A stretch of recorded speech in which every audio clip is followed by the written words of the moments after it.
Welcome to my video. What we're going to be doing a video of is doing a neck reset using steam instead of removing the neck from the body of the guitar. I've done quite a few of these, maybe more than 10, and had really good results with them. What I'm going to show you is, first, from the very beginning, why we decide we need to do a neck reset. And this guitar needs a neck reset, so we're going to be doing it on this one. This is about a 19, maybe 60s, 70s Harmony. And we're going to talk about the string action and how to tell if you need a bridge reset or not. Now, I have one string on it. It's a G string, just so you can see, hopefully see the height that it is on the guitar. And if we get it right, it's almost invisible. Well, let's do it with a ruler. I'm going to move you close. You might not see me, but I want you to be able to see the guitar.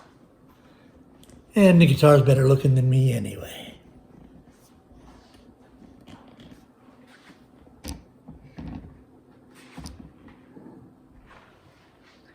Now, if you could see these strings, if you could see the one string that's on there, it is here at the last fret, which is not where you measure it basically, but just to give you an idea.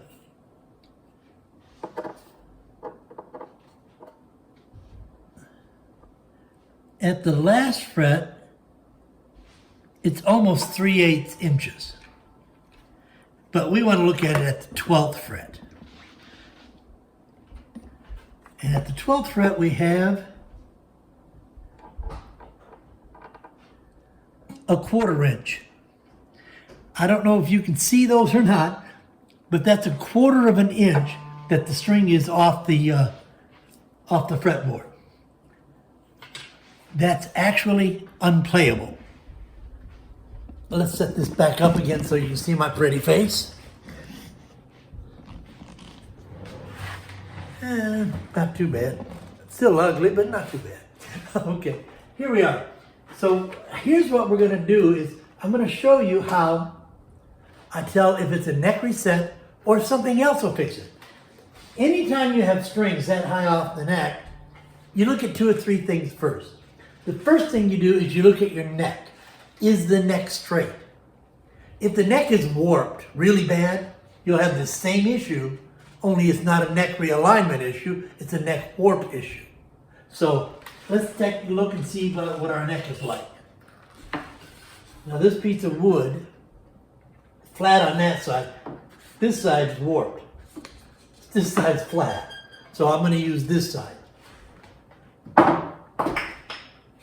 And I lay that on the fretboard, and it touches frets all the way down. It's nice and straight. There's nothing warped out of it. So that neck's not warped. That's not the issue of warped neck. So the next thing we look at, strings are high.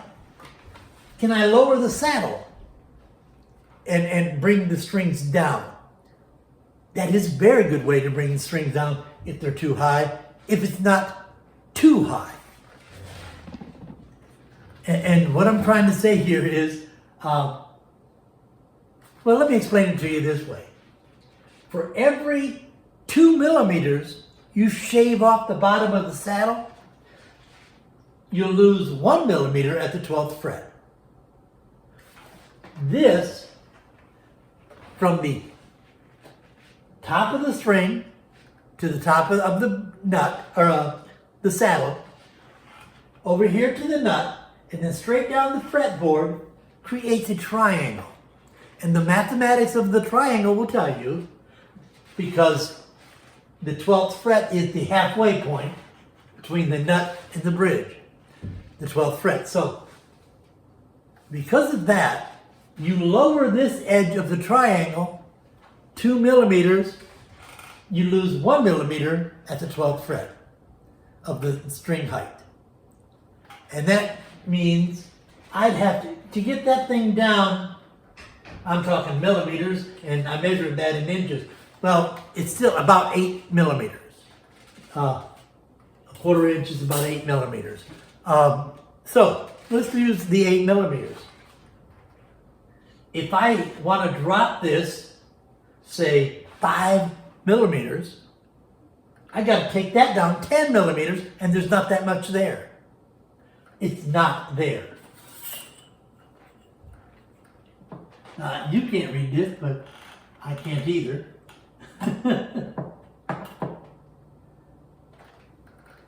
That's about 4 millimeters. You'd have that saddle right down under the wood, into that groove. So that won't work. If there's enough room, that's my first thought. First thing to do is to shave the saddle to lower the string height. But there's not enough room to.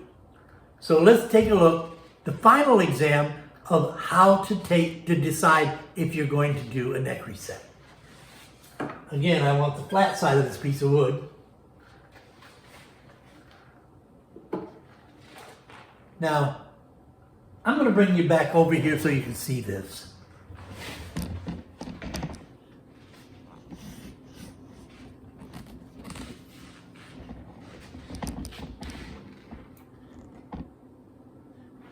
Okay, I'm hoping you can see this.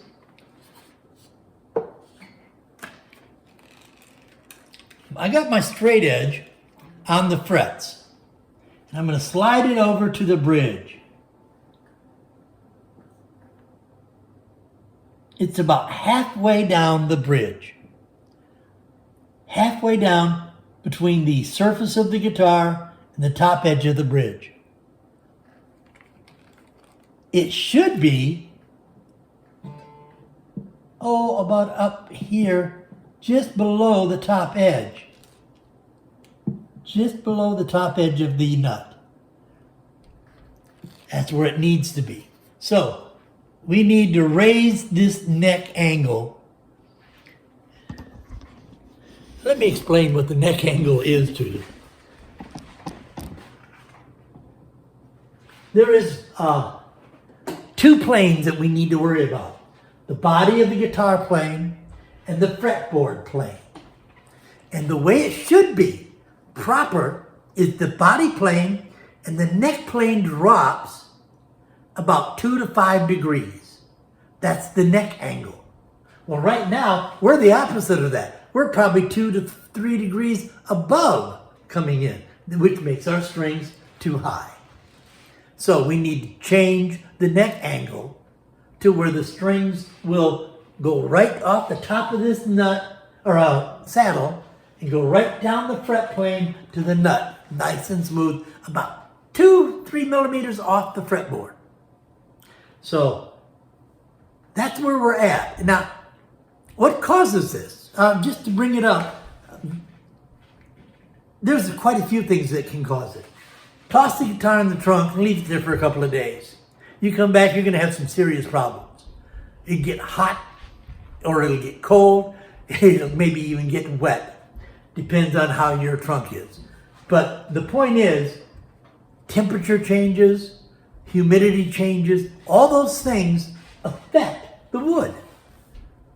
This is a wooden box, and a small wooden box. And things inside change with temperature, humidity. So one of the things that happens is this neck will drop into the body of the guitar. This part here will cave in, will push down in. And so then your neck angle starts pointing upward instead of downward like it should. The sides, these right here, will cave in. Now, we're not talking even enough to see, really. But still, that can be an issue.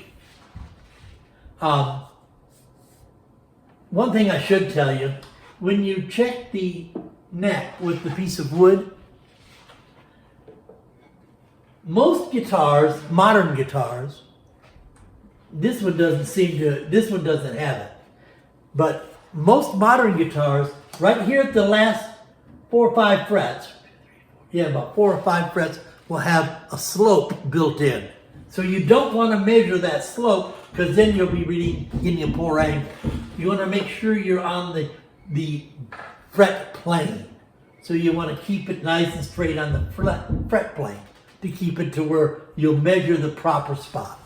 So watch, if your guitar has a slope, watch that. Okay, so now we know some of the things that cause it, but the main thing, the most important, the most diabolical thing that can happen is string tension. Think about this. An acoustic guitar has between 150 and 200 pounds of constant pull. Constant. We're not talking for 2 hours, for 10 hours, for 12 hours. We're talking months and months and months and years of tension, constantly pulling on this fret, on this saddle. What'll happen is often it'll raise up, it'll bubble here at the back. This part here will bubble. And if that happens, that raises your string levels. That's not a neck reset, that's correcting the bubble. You can see this one doesn't have a bubble. This one here is pretty good. No bubble. So it's not that. That again tells me the neck reset. So the string tension though is a thing that will cause it. Now, let's say that I fix this and I use the steam and I reform the wood and it works beautiful. It sits over there and plays. How long will it last? Until it goes back to being exactly what it is now. If nothing changes from the way it was treated to the way it's treated now, if nothing changes, well, this is what, 50 years old? It might take 50 years. Might take 2 years. Might take 5 years. Might take 3 months. Might take 2 days. We don't know. As far as steam neck resets go, there was a guy in Australia that, he's the one I saw his video, Mr. Miner. He said that he's been doing it for 3 years. I think this was 1922 that I saw the video. He had been doing it for 3 years and no guitars had come back. That's about the longest judgment of how long this works that we even have. And it's not a guarantee. I've done it and sold the guitars. I don't have them anymore and I haven't had anybody come back and say, Jim, this is terrible. Look at the string action. Nobody's come back. I have a couple that are 2 or 3 months and I kept them on intentionally to see how they handled. And they're both doing well. Well, all I can say is it's a lot less expensive than taking the neck off and doing a traditional neck reset. There is a place for a traditional neck reset. If you've got a Gibson Hummingbird or a Martin D35, D41, you're not going to want to put steam and water inside the body of that guitar. You're not going to want to, because damage can happen, and often does. So you have to learn to mitigate the damage that can happen and take care. And we're going to show you that as we go today. So you see then, we've decided this one needs a neck reset. The body compression, everything it did. We're going to put an aluminum bar on the fret plane. That aluminum bar on the fret plane is then going to be clamped to the neck. What that's going to do is keep the neck from bending when we put pressure on the neck to make and force. I hate to use the word force, but that is kind of what we're doing. We're going to reform the wood. We're going to warp the wood back to its original condition. And that will be where this heel will slightly push in, because now it's not separated, but it's pulled away. It's brought the wood with it and it's readjusted itself to where it's higher. So when we put that pressure, that'll push that back in. These here will come up in the upper bout of the guitar. They'll raise like this as we pull up on that So you can see how we're going to reform the body of the guitar. And hopefully it'll be a great playing guitar when we're done. Okay, so I'm going to get the tools together, get everything, and I'll be right back. So y'all don't have to go anywhere because I'm just going to follow right after this.